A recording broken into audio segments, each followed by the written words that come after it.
네, 안녕하세요. 랑랑입니다. 요즘같이 바람이 많이 불고 또 대구 같은 경우에는 눈도 잘 안 내리는 지역인데 이렇게 눈까지 오는 날에는 따뜻한 집이 더더욱 그립다라는 생각이 들 겁니다.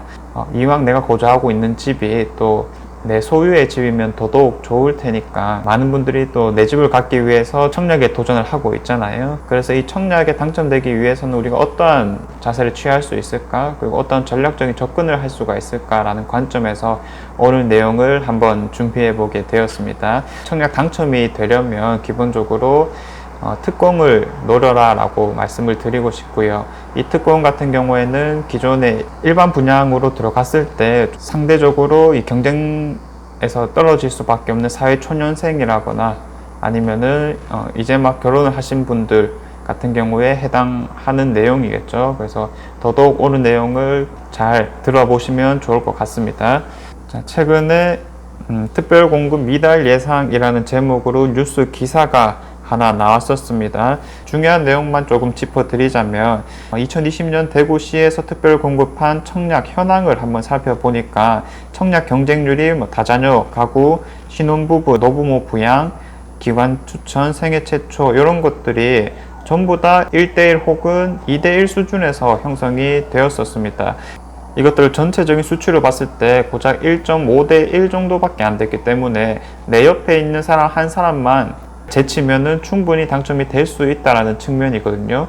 이게 어느 정도로 낮은 수치냐면 일반 분양했을 때 2019년 같은 경우에는 평균 18대 1 정도가 나타났었고요. 그리고 작년 같은 경우에는 조금 더 상승하여서 평균 경쟁률이 21대 1 정도가 되었었습니다. 그래서 이런 것들이 일반 분양 같은 경우에도 갈수록 경쟁률이 상승하고 있는데 특히나 좀 더 과열되어 있는 인기 분양 단지 같은 경우에는 100대 1 이렇게도 많이 나오고 있는 상황이었거든요. 실제로 청라 힐스자이가 141대 1로서 가장 높았었고요. 그리고 반월당년 서안 포레스트, 대구 용산자이 같은 경우에도 100대 1을 훌쩍 넘는 수치를 보여줬기 때문에 이런 것들 당첨되려면 최소 60점은 되어야 된다라는 측면이 있었습니다.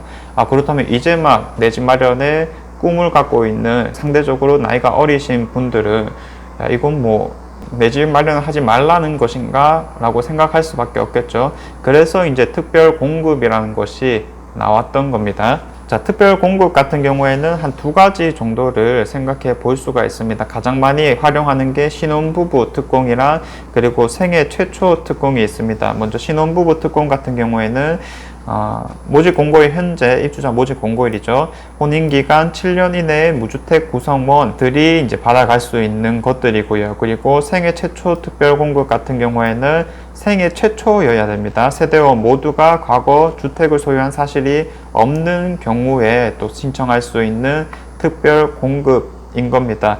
자, 이러한 것들은 신혼부부 같은 경우에는 전체 세대수의 민간 분양 같은 경우 20% 내외의 범위에서 나오게 되고요. 그리고 생애 최초 같은 경우에는 전체 세대수의 7% 범위 내에서 나오기 때문에 전체에 나오는 분양 물량을 어느 정도 알게 되면은 특공 물량은 이 정도가 나올 수 있겠구나 라면서 미리 계산해 볼 수가 있는 거겠죠. 자, 그리고 이제 두 개 다 도시 근로자 월평균 소득이라고 하는 소득 기준을 충족해야 되는 거고요. 이 생애 최초 같은 경우는 몇 가지 조건이 더 있는데, 자, 일단은 모집 공고일 현재 역시나 혼인을 하거나 혹은 자녀가 있어야 되고요. 근로자로서 한 5년 이상 소득세를 납부한 내역이 있어야 됩니다. 자, 이런 것들은 최소한의 조건이다 보니까 신청하실 분들은 이 기본적인 내용을 알고 접근을 하셔야 되고요. 이 특별 공급을 진행할 때 가장 많이 나오는 질문들이 있습니다. 자, 어떤 거냐면 저희 부부 같은 경우에는 소득이 넘어서 특공 활용이 조금 어렵다라고 하시는 분들이 있었습니다. 그래서 오늘 같은 경우에는 이러한 것들에 초점을 맞춰서 또 오늘 날짜로 국토교통부에 자료가 하나 발표되었었거든요. 자, 어떤 거였냐면 2월부터 신혼부부 특공과 생애 최초 특별 공급 같은 경우에는 청약 기회 확대라는 제목으로 소득 기준을 좀 더 완화해 준다라는 내용이 있었습니다. 그래서 어떻게 발표가 되었는지 한번 살펴보니까 이 표만 조금 신경을 쓰시면 됩니다. 자, 근데 이제 특별 공급 같은 경우에는 우리가 민영 아파트에 많이 넣다 보니까 민영 아파트에 이제 초점 맞춰서 보면 되는데, 신청하더라도 우선적으로 이제 추첨이 되는 경우가 있고, 이런 우선에서 당첨되지 못하면은 일반으로 넘어가게 되는데, 이게 아까 말씀드렸던 도시 근로자 월 평균 소득의 100% 정도 수준이었고, 그리고 일반으로 넘어간다 하더라도 120% 수준이었습니다. 그런데 2월 달부터 모집 공고분 되는 경우에 일단은 공급되는 것도 조금 비율이 달라졌거든요. 우선 같은 경우에는 70%, 그리고 일반이 30%입니다. 우선일 때는 소득 기준이 달라진 것이 없는데, 일반일 때는 120%에서 140%까지 상승하게 되었고요. 그리고 맞벌이라고 했을 때는 160%까지 상승이 되었습니다. 자, 그리고 이제 생애 최초 같은 경우에도 민영의 경우 원래는 130% 정도밖에 없었는데, 이거를 우선과 일반으로 나누고 우선일 때 130%까지 보고, 그리고 일반일 때는 160%까지 보게 된다라는 겁니다. 그럼 우리가 일단 최대한으로 봤을 때는 160%까지 늘어나는 것이다 라고 볼 수가 있는 거고요. 이게 3인 가족수로 봤을 때 160%면 한 888만 원 정도가 되거든요. 이거를 연봉으로 따지면은 1억 656만 원 정도까지는 특별 공급으로 신청할 수가 있다라고 하는 거니까, 기존에 이 소득 금액, 이 소득 기준이 충족이 안 돼서 못 하셨던 분들도 조금 더 많이 늘어날 수가 있다라는 측면이 있습니다. 자, 그래서 이런 내용들은 청약홈에 지금 다 반영이 되어 있거든요. 어디서 확인 가능한지 한번 말씀을 드려보면, 우선은 네이버에서 청약홈을 치시고요. 그 다음에 홈페이지에 들어가시면 왼쪽에 청약제도 안내라는 게 있고, 특별공급 뉴라고 되어 있는 부분이 있습니다. 요거를 눌러보면은 특별공급 소득기준 완화라는 제목으로 내용들이 쭉 있게 되고요. 현황에 맞춰서 보기보다는 이 오른쪽에 특별공급 소득기준 완화라는 제목으로 하나 있거든요. 그래서 신혼부부 특권과 생애 최초 특권 같은 경우에는 내 구성원 수에 맞춰 가지고 이런 소득 기준들을 한번 잘 살펴보시면 좋을 것 같습니다.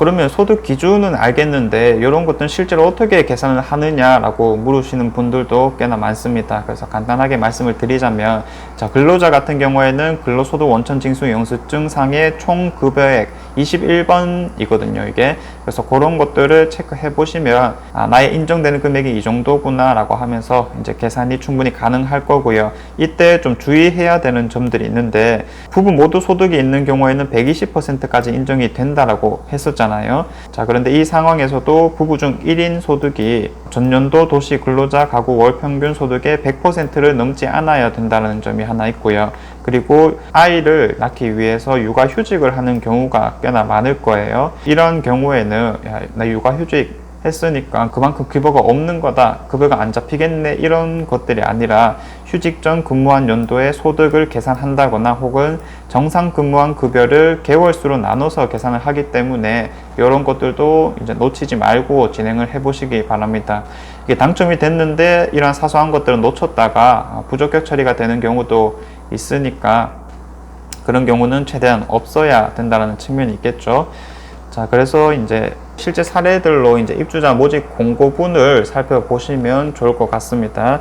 특별 공급 신청 자격 및 당첨자 선정 방법이라고 해서 몇몇 것들이 나오게 되는 거죠. 전체 특별 공급 신청 자격별 공급 세대수 이렇게 해서 이제 일반 기관 추천, 다자녀, 신혼부부, 노부모 부양, 생애 최초라는 식으로 각 타입별로 몇 개씩 나오는지 쭉 적혀져 있는 거고요. 자, 그 다음에 신혼부부 특별공급 20% 범위 내에서 몇 세대 이런 것도 이제 쭉 나오게 되니까 개개별로 이제 챙겨 보시면 될 것 같고요. 그러면 같은 순위 내에서 경합이 있을 때는 어떻게 당첨자들을 선정하느냐, 이런 것들이 또 궁금할 수가 있겠죠. 그래서 이런 것 같은 경우에도 다 내용이 있습니다. 자, 같은 순위 내에서 경쟁이 있는 경우에 당첨자 선정 방법은, 자, 먼저 대구광역시 1년 이상 거주자를 뽑게 되고, 그 다음에 미성년 자녀 수가 더 많은 자를 뽑게 됩니다. 자, 이때 미성년 같은 경우에는 태아를 포함해서 진행이 되는 거고요. 생애 최초 특별 공급 이런 것들은 7% 범위 내에서 몇 세대가 나오는지도 있습니다. 그래서 항상 이 입주자 모집 공고일을 꼼꼼히 읽어보시면 좋을 것 같고요. 자, 결론을 말씀드리자면 갈수록 로또 청약이 되고 있는 상황입니다. 그래서 기회가 있을 때 좀 잡기를 바라겠고요. 특공이라고 하는 것들이 한 번밖에 못 쓰니까 이거 정말 아껴서 써야 된다. 최대한 옥석에 옥석을 가려가면서 써야 된다라고 생각하시는 분들이 많을 거예요. 저라도 당연히 그럴 수밖에 없는 상황인 건데, 자, 이런 것들이 조금은 강박으로 작용될 수가 있거든요. 실제로 이제 다 그렇게 생각을 하다 보니까 오히려 떨어지고를 반복할 수밖에 없다라는 겁니다. 그래서 만약에 그 단지 자체로 미래 가치가 있다라는 생각이 들면은 비선호 타입을 노리면서까지도 내가 당첨이 될 수 있도록 전략적인 접근을 해야 됩니다. 그래서 비선호 타입을 조금 노려볼 것을 추천드리고요. 아까 맨 처음에 말씀드렸을 때 평균 한 명만 제치면은 충분히 당첨될 수 있다라고는 하지만 이게 선호되는 단지냐 아니냐로 나누면 양극화가 조금 심해져 있거든요. 선호되는 단지, 즉 미래 가치가 더 있을 것이다 라고 생각되는 그런 것들은 당연히 특공 경쟁률이 2대1, 3대1, 4대1, 10대1 이렇게까지도 늘어가는 거고요. 그리고 아예 특공을 신청하지 않은 분양 단지들도 있다 보니까 이런 것들이 평균적으로 해서 1대1, 1.5대1 정도라는 거거든요. 그래서 일단 첫 번째로 해야 될 것은 이 미래 가치라고 하는 부분들을 먼저 꼼꼼하게 따져야 되고요. 방금 말씀드렸다시피 미래 가치가 충분하다라고 한다면은 비선호 타입을 노리면서까지도 내가 당첨의 확률을 높일 필요가 있다라고 말씀을 드리는 겁니다. 자, 그리고 신혼부부 특별공급과 생애 최초 특별공급을 먼저 좀 노리기 때문에 그거에 우선해서 말씀을 드렸지만 다른 특공 전형 같은 경우에는 더 경쟁률이 떨어질 수밖에 없겠죠. 그래서 기관 추천, 다자녀, 노부모 부양자, 이전기관 종사자 특공 같은 경우에는 여기에 해당하는 사실이 있다라고 하면 더더욱 유리하게 되니까 이때는 좀 더 똘똘한 거를 고심해봐도 좋을 것 같습니다. 자, 아무튼 오늘 당첨이 되려면 특공을 노려라 라는 제목으로 내용을 준비해 보았는데 갈수록 특공이라고 하는 것에 대해서 사람들의 경쟁률이 더 심해질 수밖에 없습니다. 특히 대구 같은 경우에는 부동산 가격이 전체적으로 많이 오르게 되었고 또 고분양가 관리 지역에 묶여 있는 만큼 눈에 뻔히 보이는 결과물들이 있잖아요. 그래서 이 특공이라고 하는 것들을 경쟁률이 덜 심할 때 최대한 빨리 노려보라 라고 말씀을 드리고요. 그리고 항상 부동산이라고 하는 것들은 그 다음 계획은 또 무엇이냐, 자, 이런 질문들이 필요할 것 같습니다. 내가 특공에 당첨된다 하더라도 거기에서 멈추는 것이 아니라 또 다른 새로운 것들을 한번 계획해 보시면 여러분들의 미래에 있어서도 좀 밝은 빛이 들어오지 않을까라고 생각이 듭니다. 네, 이상 제가 준비한 내용은 여기까지고요. 다음에는 더 좋은 내용으로 한번 찾아와 보도록 하겠습니다. 감사합니다.